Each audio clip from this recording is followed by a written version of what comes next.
ഛത്തീസ്ഗഡിലെ കന്യാസ്ത്രീകളുടെ അറസ്റ്റ് ഇപ്പോൾ ഉയർത്തുന്നത് രാഷ്ട്രീയ പ്രചാരവേലയെന്ന് കെ സുരേന്ദ്രൻ. തെരഞ്ഞെടുപ്പ് മുന്നിൽ കണ്ടുള്ള ദുഷ്ടലാക്കാണ് ഇതെല്ലാം. ഛത്തീസ്ഗഡിൽ കോൺഗ്രസും പ്രതിപക്ഷ പാർട്ടികളും ഈ വിഷയം ഉന്നയിക്കുന്നില്ല.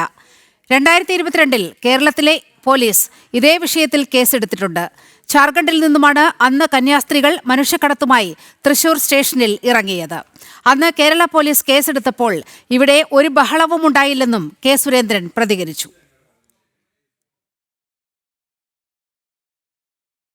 ഛത്തീസ്ഗഡിലെ സംഭവത്തെക്കുറിച്ചാണെങ്കിൽ നമ്മൾ അവിടെ ഇതൊരു വിഷയമേ അല്ല.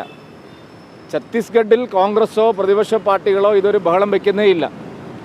ഇപ്പം നടക്കുന്നതെല്ലാം കേരളത്തിൽ തദ്ദേശ തെരഞ്ഞെടുപ്പും നിയമസഭാ തെരഞ്ഞെടുപ്പും വരാനുള്ളത് കൊണ്ട് നടക്കുന്ന പ്രചരണമാണ്. നിങ്ങൾ മാധ്യമങ്ങളായാലും UDF ആയാലും LDF ആയാലും എല്ലാവരും ഛത്തീസ്ഗഡിലെ ഈ സംഭവത്തെ മുൻനിർത്തി ഇപ്പോൾ നടത്തുന്നതെല്ലാം രാഷ്ട്രീയ ഉദ്ദേശത്തോടു കൂടി നടത്തുന്ന പ്രചാരവേലയാണ്. 2022 ഇതേ സംഭവം കേരളത്തിൽ നടന്നിട്ടുണ്ട്. കേരളത്തിലെ പോലീസ് കേസെടുത്തിട്ടുണ്ട്. ഇന്ന് ആ കേസ് വിട്ടുപോയി.